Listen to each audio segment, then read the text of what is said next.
My name is Megan Del Grasso. I'm the student ministry director at our Leawood location. Thanks, guys. Thanks.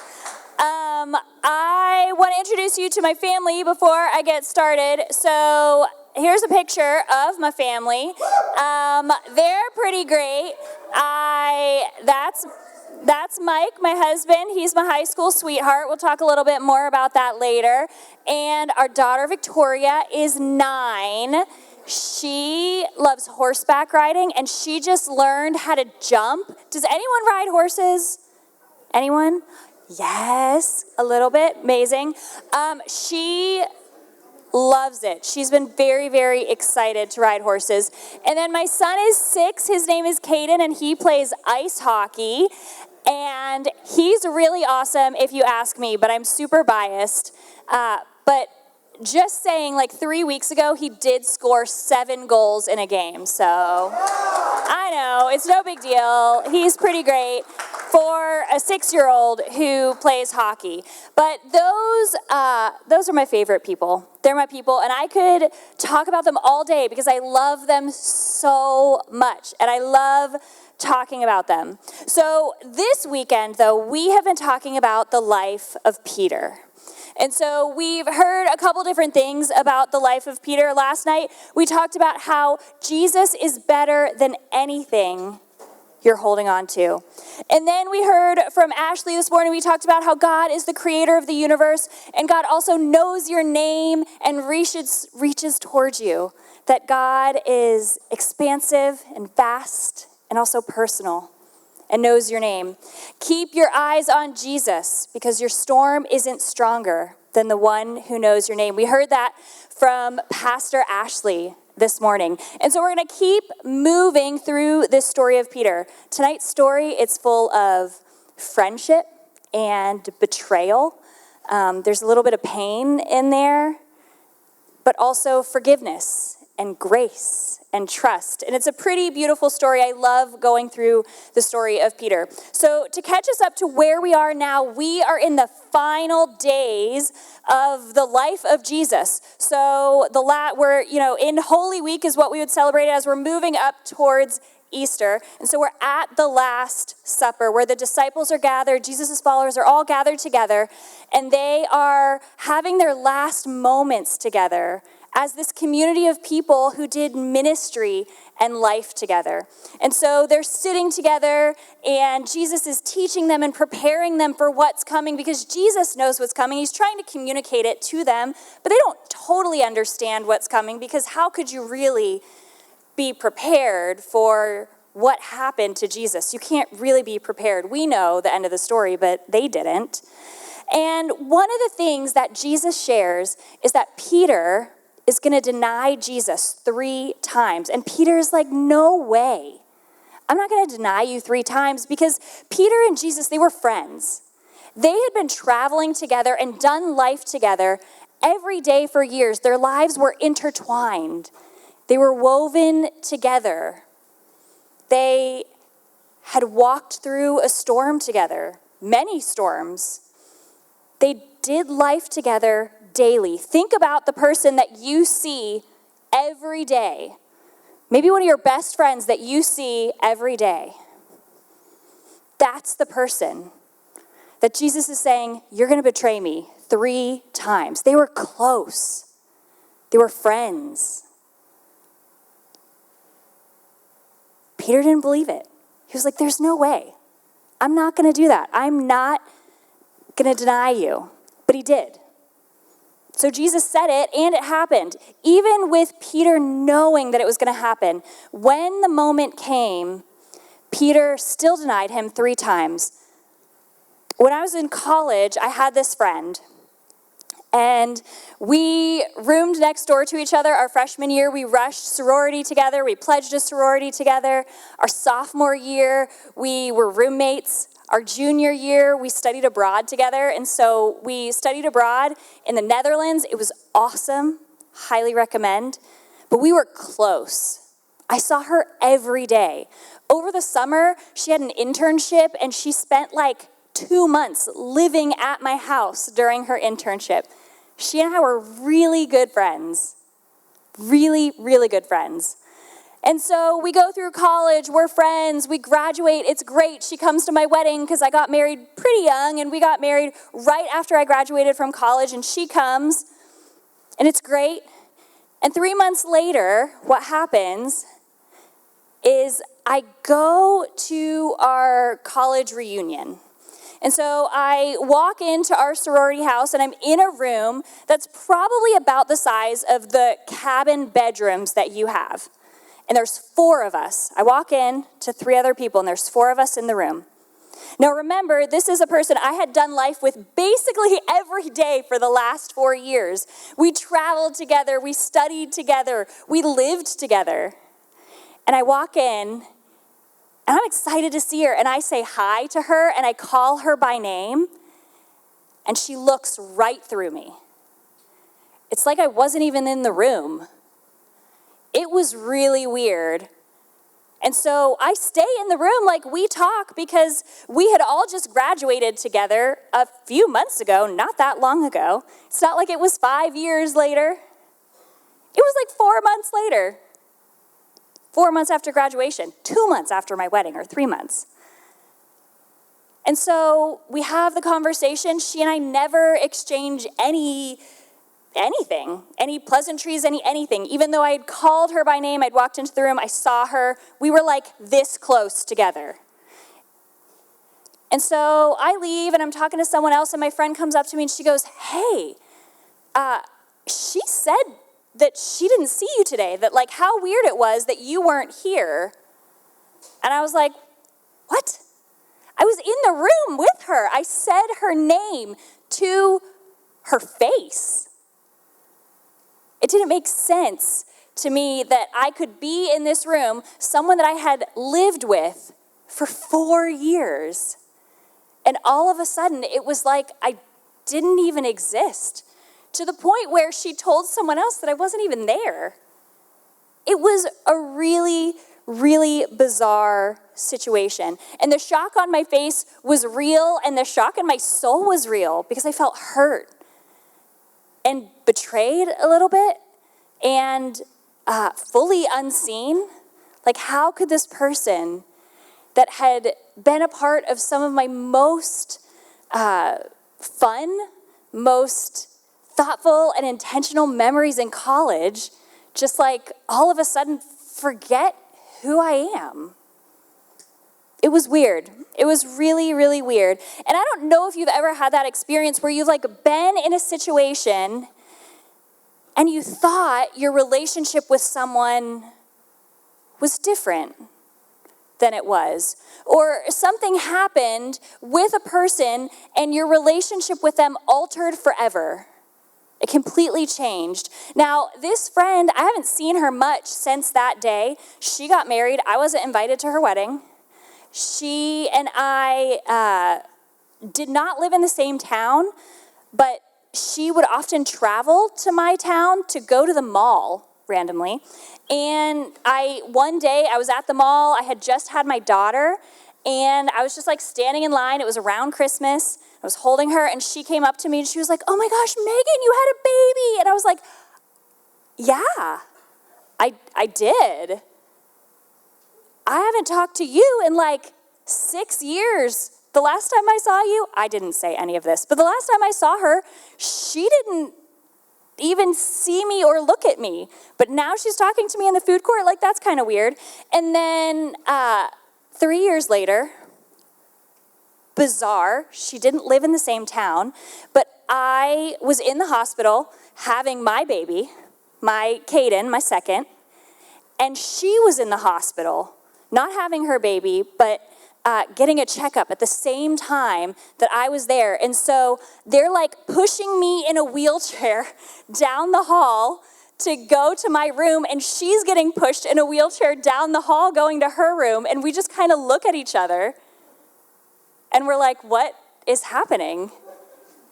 And we're like, hey, cool.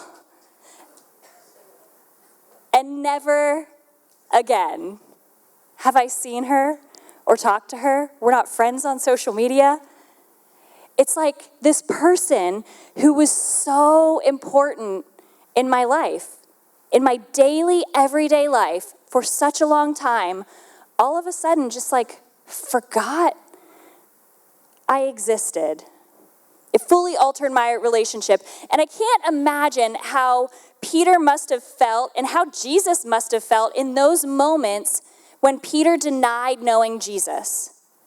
Because I know how I felt when this person that I had done life with every day for 4 years, all of a sudden just forgot that I existed. But Jesus knew that was going to happen, so he probably wasn't too surprised. But Peter, I don't know. I feel like there has to be some guilt in that after he denied him, maybe some shame a little bit, feeling like he betrayed Jesus, the Messiah, the Son of God. Because Peter believed all that, and all of a sudden, Peter's like, but I don't actually know you. We've done all this together, but I don't actually know you. Something that can alter the relationship forever. And no opportunity to resolve that. Because as far as Peter knows, Jesus is being crucified. And he's dead. And that's it.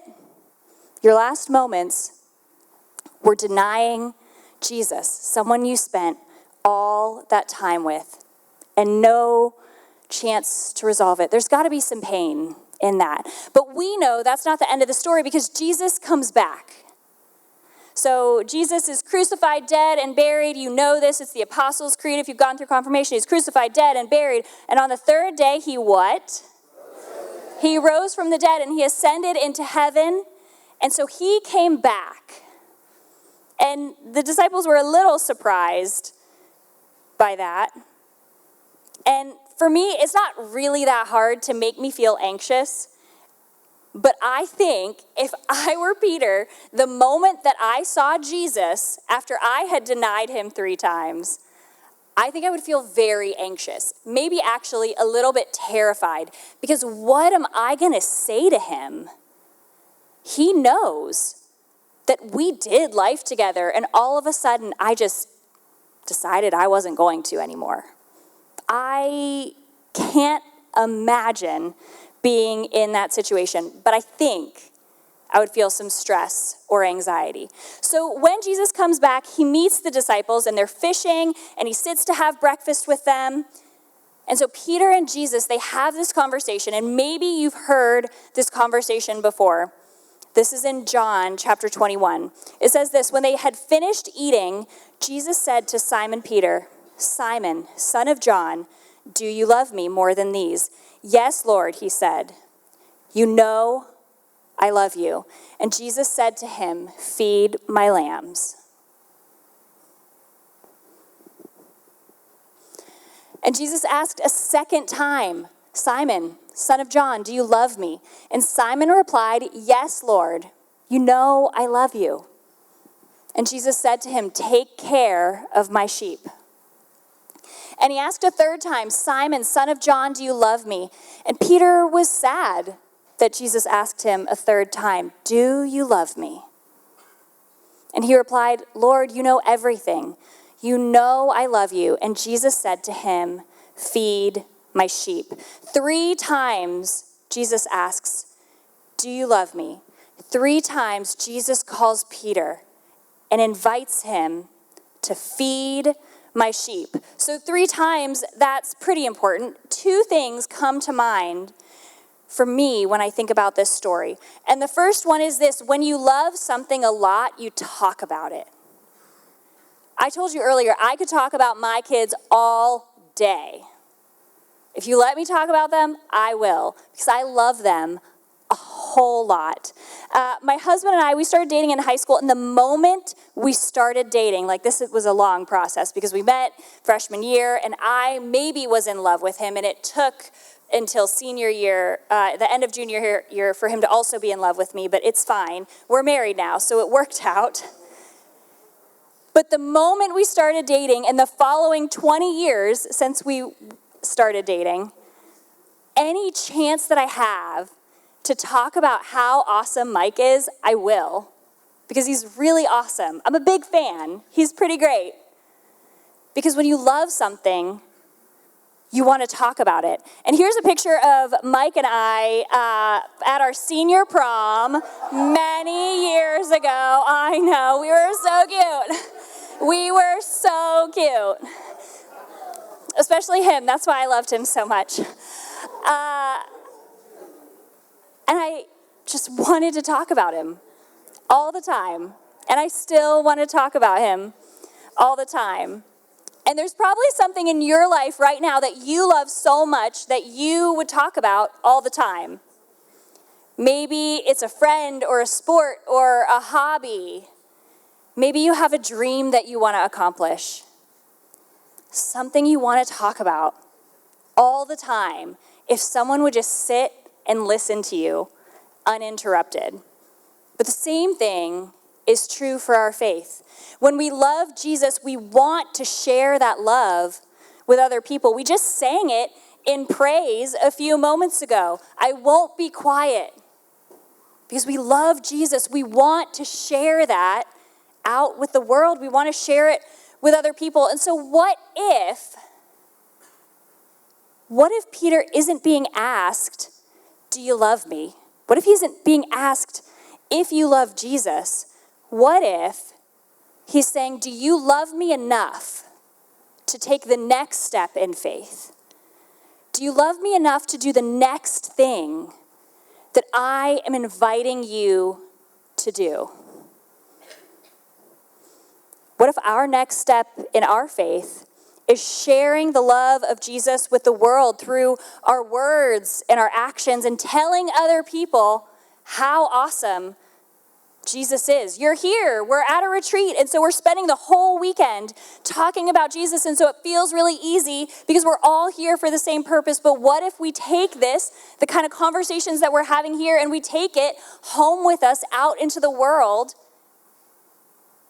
and we share the love of Jesus with other people because we love Jesus, and our response to that love is to tell other people about it, to tell other people how awesome having a relationship with Jesus is.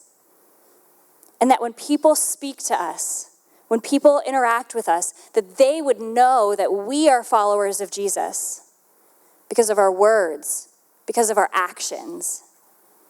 How do we get to share the love of Jesus with the world? How do we respond to the vast love of God? And the second thing is this: when you love someone, you care about what they care about. At least I do, but I feel like that's true, or you should. So even though my husband and I have been together for 20 years, we have basically no shared interests. I actually don't think we have any shared interests except that we love each other and we love our children. So those are good things to have as shared interests overall. But my husband loves anime and video games. He loves 3D printing nerdcore things. He collects comic books and Pokemon cards, and he's very into all of that. He's got like a giant Final Fantasy tattoo on his thigh, or on his, what's this? Your calf. And then I just learned this. He's had this tattoo since he was 18. We are 37. He has a giant wing on his back that is also Final Fantasy. And I did not know that for, 18 years, 17 years, whatever that math is. He loves those things. I do not love those things. I love zero of those things. I love going to the ballet, and I love reading, and I love crocheting. And we're going to have to start a crochet group, Lisa. I don't know where you are, but it sounds like that's going to happen. And I love watching rom-coms, and I love watching Gilmore Girls. I know, it's so good. And Mike doesn't love any of those things. None of them. I know, it's the worst. But Because we care about each other, we care about the things that each other cares about. So I know about Final Fantasy now. And I know about Pokemon. And I know about the anime that he likes to watch. I know the manga that he likes to read. Like, I know these things because I care about Mike. And so it's important to me that I know the things that he likes. And Mike will sit with me and watch The Summer I Turned Pretty, and he won't even fall asleep. I know, it's amazing. And he will buy me yarn when I run out, and he'll make sure it's the good kind. And when I wanted a new Kindle, he didn't wait for my birthday, he just bought it for me, which was awesome. Because when we love someone, we care about the things that they care about. And so maybe feed my sheep, when Jesus says feed my sheep, maybe, just maybe, Jesus is saying, I want you to care about the things that I care about.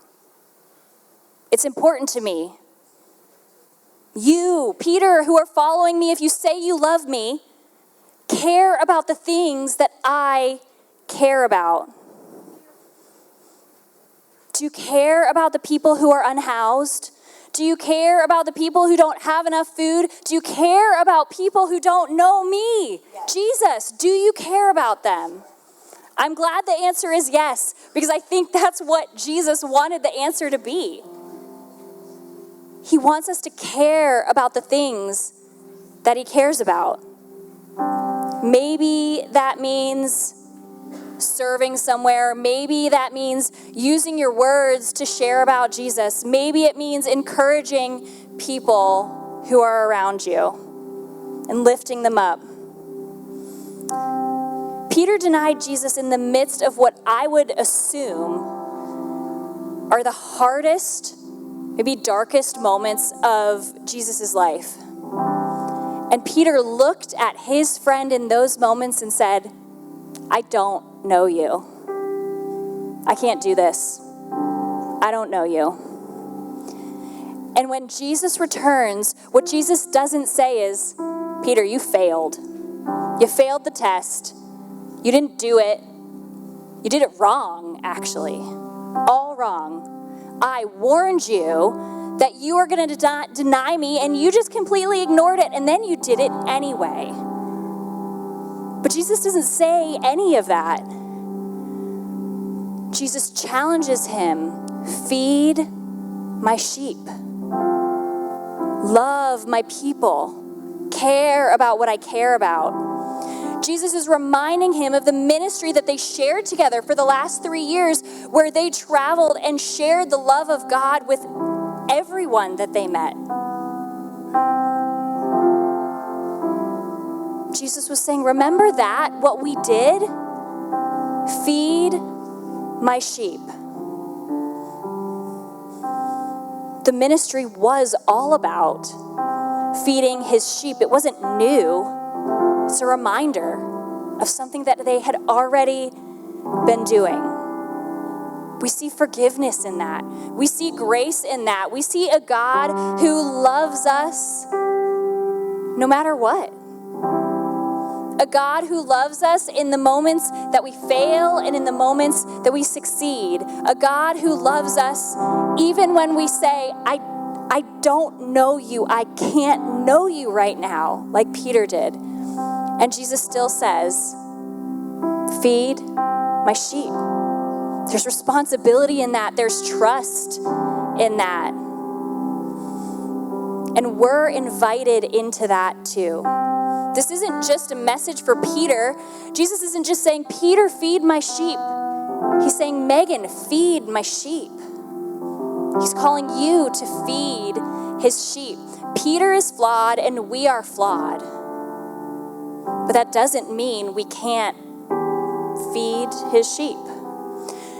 No matter what has happened or the choices we've made, God looks at us and says, you are worthy, you are loved, You are strong.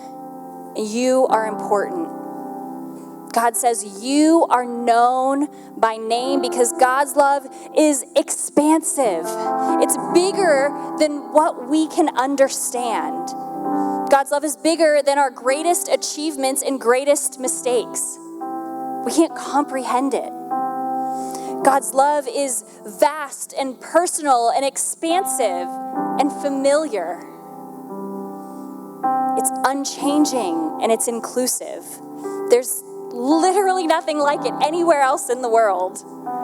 And in moments when we think we might be disqualified from God's love, maybe because of something we've done or something we've said or an experience we were a part of, God sees us and offers us grace and invites us to care for others. Feed my sheep. Do you love me? Feed my sheep. Do you love me? Feed my sheep. It's an invitation for all of us to step out and share the love of God that we have, the God that we know, that is vast and personal, that is expansive and familiar, that we can share that with the world. Will you pray with me? God, I thank you so much for being a God who is vast and a God who is personal, a God who knows us by name and who sees us, and a God who trusts us with his sheep. Help us, God, to live that out. Help us to honor that call. Help us to know you, to live our lives as followers of you with our words and our actions and the things we say and do, God, and in the things that we don't say and we don't do. That all of those moments would be a reflection of you so that when people see us, they say, gosh, that must be a follower of Jesus. God, help us to be more like you. In your name we pray. Amen.